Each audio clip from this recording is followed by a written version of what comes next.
Assalamualaikum warahmatullahi wabarakatuh.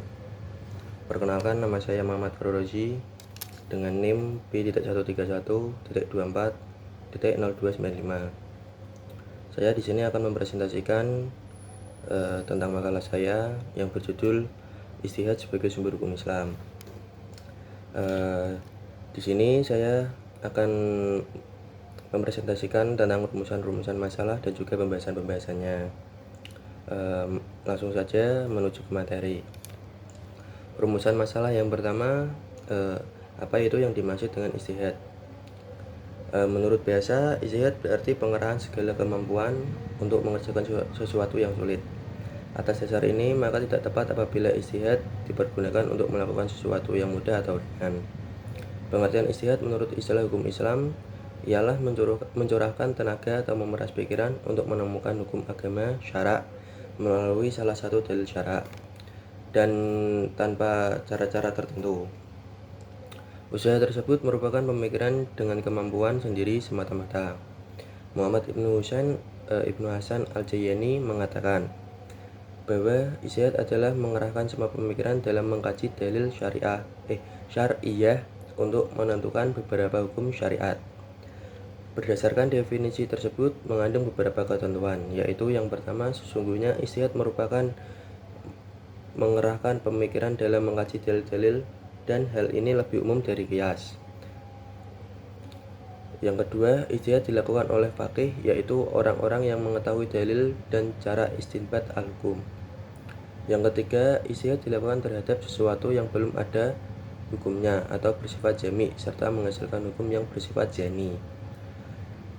Yang keempat, dengan adanya batasan istinbat, maka ijtihad merupakan pemikiran mujtahid dan ijtihadnya. Selain itu, ijtihad mempunyai landasan yang kuat dalam Al-Quran dan hadis. Di antara ayat-ayat Al-Quran yang dijadikan dasar ijtihad oleh ahli usul fikih adalah firman Allah SWT dalam surat An-Nisa ayat 105, yaitu Inna anjalna ilaikal kitaba bil haqqi litahkuma bainan nasi bima araqallah wala takul liha inina hasima, yang artinya sesungguhnya kami telah menurunkan kita kepadamu dengan membawa kebenaran supaya kamu mengadili antara manusia dengan apa yang telah Allah wahyukan kepadamu, dan janganlah kamu menjadi penantang orang yang tidak bersalah karena membela orang-orang yang khianat. Quran Surat Al-Nisa ayat 105. Adapun secara terminologis, definisi ijtihad yang dikemukakan oleh ahli usul fikih adalah pengerahan segenap kesanggupan oleh seorang ahli fikih atau mujtahid untuk memperoleh pengetahuan tentang hukum-hukum syar'i. Pada pengertian ini, ijtihad memiliki fungsi mengeluarkan istinbat hukum syar'i, sehingga ijtihad tersebut berlaku di lapangan teologi dan akhlak. Dan pengertian ijtihad menurut ulama usul fikih inilah yang dikenal oleh masyarakat luas adalah Ibrahim Husain, yang dalam hal ini mewakili kelompok ahli fikih. Dalam definisi ijtihad membatasinya dalam bidang fikih saja, yaitu bidang hukum yang berhubungan dengan amal, sedangkan bagi sebagian ulama lainnya seperti Ibnu Taimiyah mengatakan bahwa ijtihad juga berlaku dalam dunia tasawuf. Demikian juga pendapat Harun Nasution yang mengatakan ijtihad di dalam fikih merupakan definisi ijtihad dalam arti sempit. Sementara dalam arti luas, ijtihad juga berlaku di bidang politik, akidah, tasawuf, dan juga filsafat.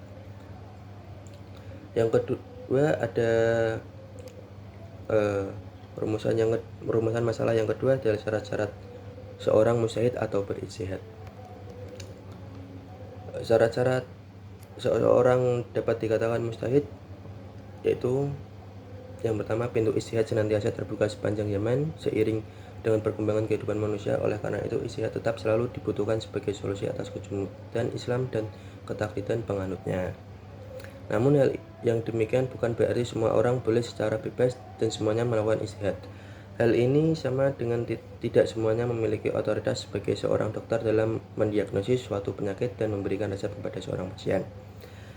Memberikan kesempatan atau peluang ijtihad kepada orang yang tidak mampu melakukannya sama halnya berbuat sesuatu yang membahayakan umat Islam. Untuk melakukan ijtihad, seseorang harus memenuhi syarat-syarat tertentu untuk sampai pada derajat mujtahid. Di dalam hal ini, Asy-Syatibi mencaratkan seorang faqih, ahli dalam bidang fikih dan agama pada umumnya. harus memiliki dua sifat, yaitu pertama mampu memahami maksud syariat, dan kedua sanggup mengistinbatkan hukum berdasarkan pemahamannya sendiri tentang maqasid asy-syariah. Sementara itu, Abdul Wahab Khalafah menjelaskan adanya 4 syarat bagi mujtahid, yaitu yang pertama mengetahui bahasa Arab, yang kedua memiliki kemampuan atau pengetahuan tentang Al-Quran, yang ketiga mengetahui pengetahuan tentang Al-Sunnah, yang keempat mengerti segi-segi mengenai qiyas. Sedangkan menurut Wail Bihalok, sebagian persyaratan itu berkaitan dengan akumulasi keahlian dalam berbagai bidang keilmuan. Dalam hal ini yang menyebutkan 6 syarat. Yang pertama memahami ayat-ayat hukum yang sejumlahnya di dalam Al-Quran ada sekitar 500 ayat.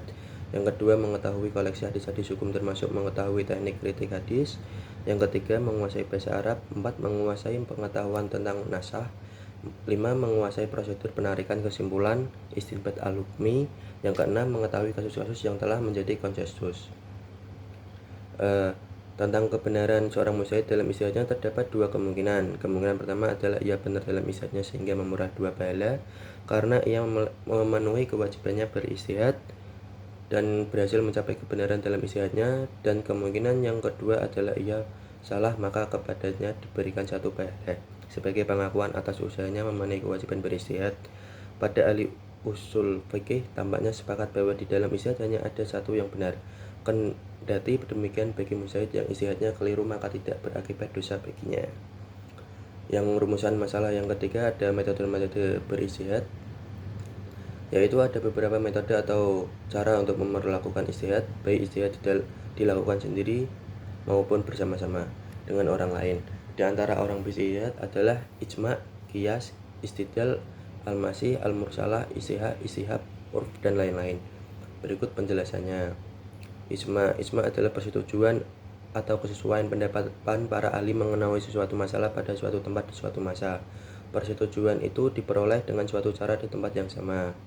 Namun kini sukar dicari suatu cara di sarana yang dapat dipergunakan untuk memperoleh persetujuan seluruh ahli mengenai sesuatu masalah pada suatu ketika tempat yang berbeda. Ini disebabkan karena luasnya bagian dunia yang dialami oleh umat Islam, beragamnya sejarah, budaya, dan lingkungannya. Yang kedua ada qiyas. Qiyas adalah menyamakan hukum suatu hal yang tidak terdapat ketentuannya di dalam Al-Quran dan As-Sunnah atau Al-Hadis dengan hal lain yang hukumnya disebut dalam Al-Quran dan As-Sunnah Rasul yang terdapat dalam kitab-kitab hadis karena persamaan ilat, penyebab, atau alasannya. Yang ketiga ada istidlal. Istidlal adalah menarik kesimpulan dari 2 hal yang berlainan. Misalnya menarik kesimpulan dari adat istiadat dan hukum agama yang diwahyukan sebelum Islam.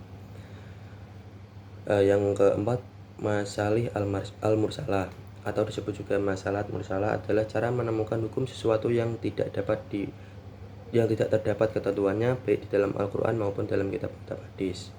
Yang kelima ada istihsan adalah cara menentukan hukum dengan jalan yang menyimpang dari ketentuan yang sudah ada demi keadilan dan kepentingan sosial. Istihsan merupakan metode yang unik dalam mempergunakan akal pikiran dengan mempersampingkan analogi yang ketat dan bersifat lahiriah demi kepentingan masyarakat dan keadilan.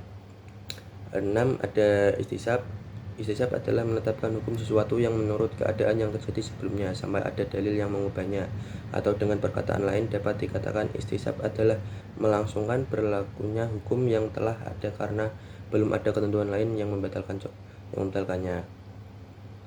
Contohnya A pria mengawini B wanita secara sah. A kemudian meninggalkan istrinya tanpa proses penceraian.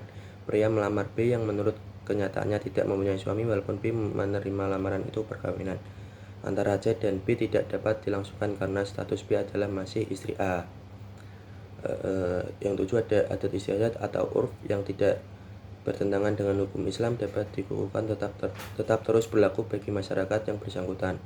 Adat istiadat yang berlaku di dunia perdagangan pada masyarakat tertentu melalui Indian, misalnya jual beli buah-buahan di pohon yang dipetik sendiri oleh pembelinya, melamar wanita dengan memberikan sebuah tanda pengikat, pembayar mahar secara tunai atau uang atas persetujuan kedua belah pihak, dan lain-lain. Mungkin itu saja yang dapat saya sampaikan tentang makalah saya. Apabila ada salah kata atau salah ucap, saya mohon maaf sebesar-besarnya. Wassalamualaikum warahmatullahi wabarakatuh.